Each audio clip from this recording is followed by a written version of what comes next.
Hello guys and welcome to the world of WWE. Today I am doing my review for NXT Takeover 25.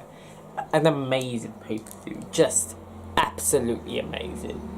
By the way, before we continue, because we're in the summer now, June, so it's gonna be really hot. So I have these the windows open, so you're gonna have to do the sound because I do not want to sweat to death.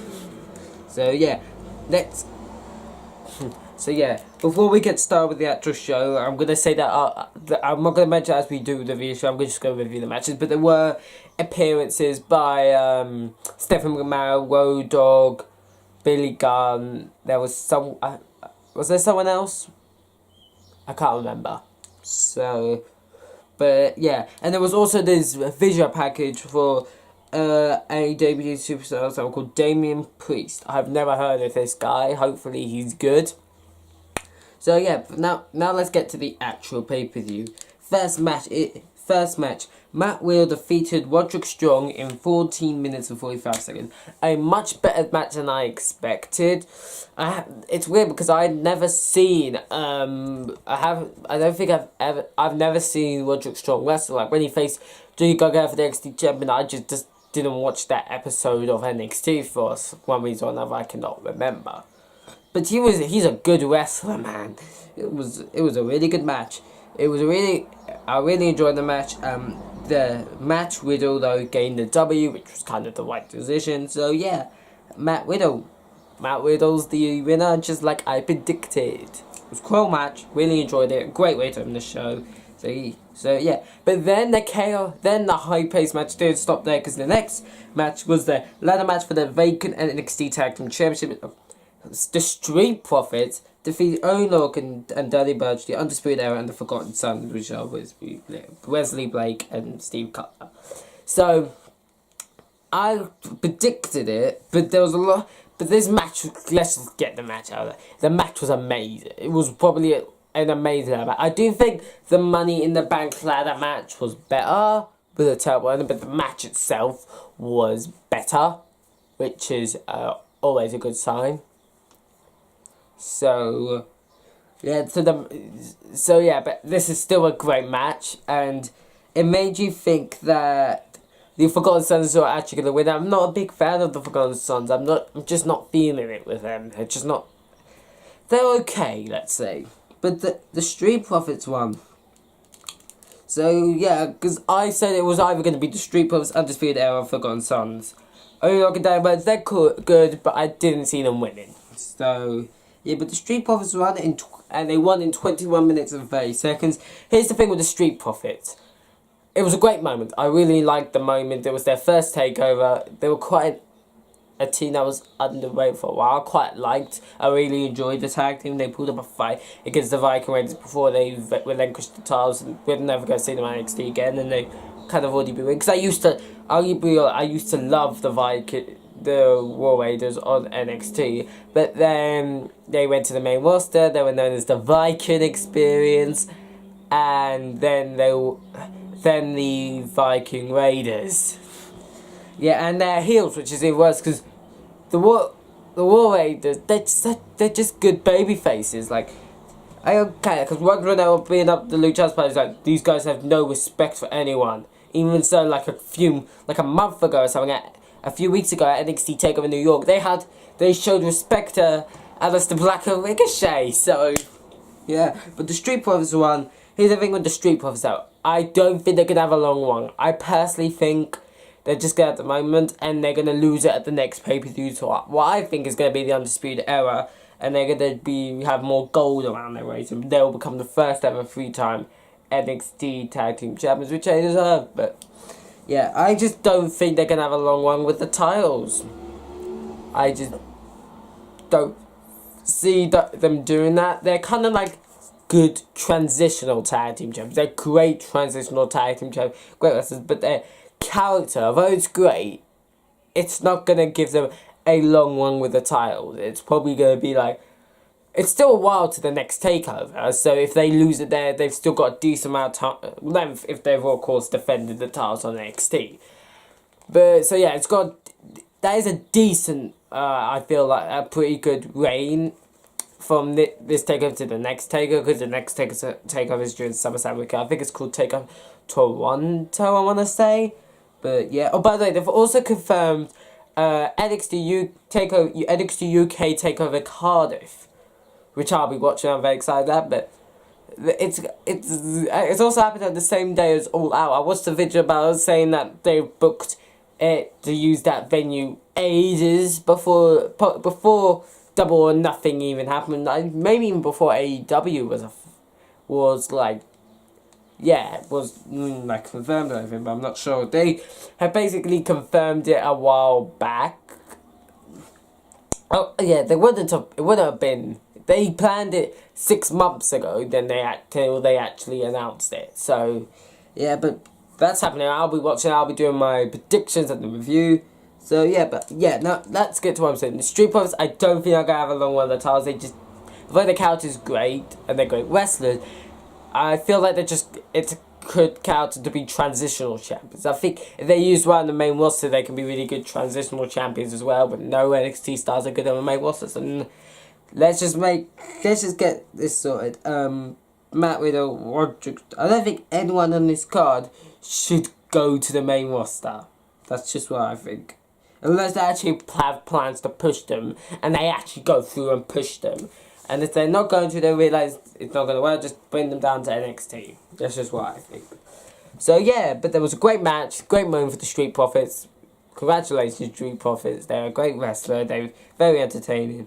So yeah, next up, Velveteen Dream retains his NXT North American Championship against returning Tyler Breeze. The match lasted 16 minutes and 50 seconds.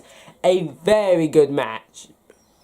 The only flaw it had was kind of, basically he had trouble getting Velveteen Dream back in the ring, so he told the ref to just don't stop the count, even so he could have just gone back out and he would have the count would have restarted and he could keep doing that. So it's a tiny flaw, which the reason why I'm pointing out, because if it was AEW or SmackDown, people would notice it and treat it more like a big deal. So yeah, it was a great match. They have respect to each other in the end. Let's just say this. Definitely not Tyler Breeze. He got ruined. NXT's his home. Velveteen Dream, he's great. He's going to be an absolute piece of garbage in the main roster. They're going to ruin him so badly. This is what I think. I think pretty much everyone on this card should not go to the main roster until Vince McMahon retires. If it takes 10 years, then they have to stay on NXT for 10 years when they're actually incredibly entertaining. But when Triple H take over the company, then fine, they can be like there. But yeah, it was a great match. Velveteen Dream the same, which is what I predicted. So far I predicted every match correctly. Yes. Gosh, I'm doing. Yeah, I'll come back to that in a minute. But yeah, Shayna Baszler defeated Io Shirai by a submission to retain that NXT Women's Championship. People who hate Shayna Baszler, I'm like, she's really good. This is what I think. Shayna Baszler is the greatest. She's such a good bad guy. Like, you boo her and want someone else to be her because she's a good heel. It's not because she's terrible at her job or anything. Yeah, she's a great heel, and it's gonna make it even more satisfying. Plus, I like that she's got a long, like 200 something days, to be honest, because that means when she does lose the title, it's even more of a bigger deal. So you can have a friggin' break Asuka's run as champion, then somebody beats her for the title, and it's a really big deal. I don't think they'll go that far. So yeah, I said this before, and I'll say it again. I don't think they're going to have her lose the title until she goes to the main roster. So I think she's going to keep it to it. Maybe, it depends when they're bringing them up. If they're going to bring her up and then SmackDown or Raw after SummerSlam, then NXT Takeover Toronto, which I think is the next takeover, they're probably going to have to lose the title there. But if they're going to do it after WrestleMania, they're probably going to do it there. If they're not doing it anytime soon, she's probably going to do it. I just feel like for however long she's got left in NXT, because she hasn't got long, she's ready for the main roster. They're going to ruin her, because they always find a way to ruin wrestlers. But yeah, I do think she's going to be on the main roster pretty soon. She is ready if she can be booked right. So yeah, so I would So yeah, but let's get to the match. So the match was great. I really enjoyed it. There was this part where, oh by the way, in the ladder match, Jackson White came out, but he basically destroyed everyone, but then he got destroyed. Okay, let's get to this match. Yeah. So basically, there was this. It was a really good match, and there was this part where Shayna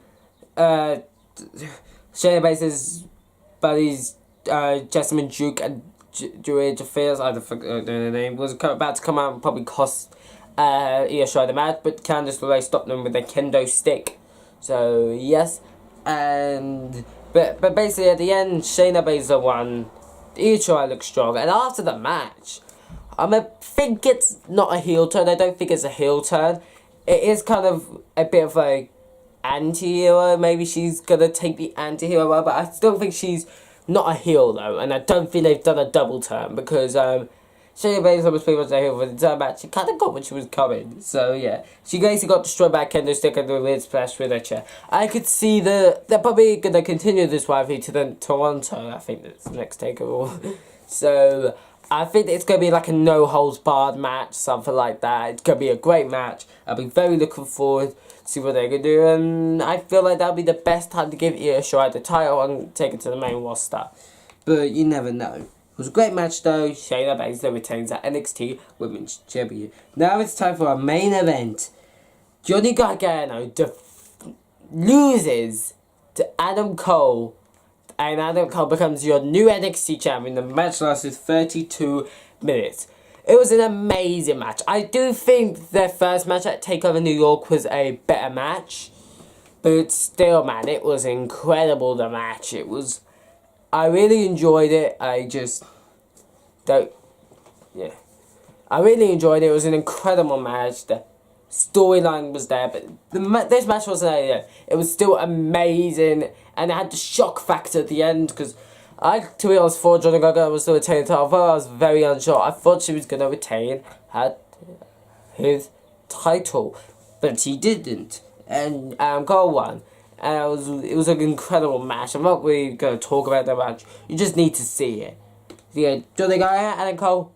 Maybe Adam Cole, because he's got factions that makes him a bit stronger, but especially Johnny Gargano, don't go to the main roster until Triple H is in charge. He knows how to book you. Vince McMahon does not. You're either going to be chucked on 205 Live, or you're just going to end up being a jobber, and the biggest prize you'll ever win is probably the 24/7 championship. So yeah, but this match was incredible, and I just realised something. I think WWE main roster holds their wrestlers down because Johnny Gargano was on Raw when he faced the Raw Tag Team Champions. They didn't have a good match against the champions, but they won. But they didn't have a good match. But however, down in NXT, they had probably the best, and probably had the best NXT match probably ever in NXT history, maybe even WWE history, against Adam Cole at TakeOver New York in this match.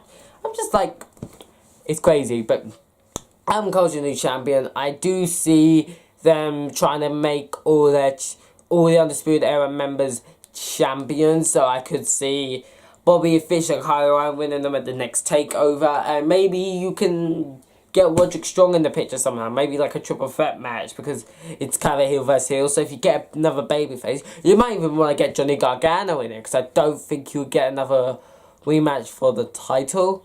So you could get Johnny Gargano into that match, and have maybe with Undisputed Era doing their stuff.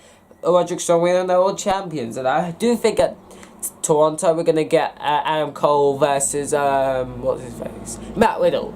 I do think that's the match we're gonna get, which I'm not mad at. It will be a really good match. But yeah, so that's the end of this video. Overall, I'll give this episode this NXT 9.5. Takeover New York was a 10, so this was a little bit better, just a little bit. So yeah, I hope you enjoyed this video. If you did, don't forget to like the video, subscribe to the channel if you haven't yet, turn on notifications so you never miss a video. By the way, I've kind of got a new style for this video. You're wondering why it's not there and stuff. I basically got this big tripod, and I think this is kind of like a better view for you guys. So if you prefer this view, which I do, I think it's quite better because you get a closer look at this face and stuff. So at my face and stuff. So I think that's pretty good. So yeah, I hope you enjoyed this video. If you did, don't forget to like the video, subscribe to the channel if you're new here, turn on notifications so you never miss a video. I'll see you all in the next video. Bye guys.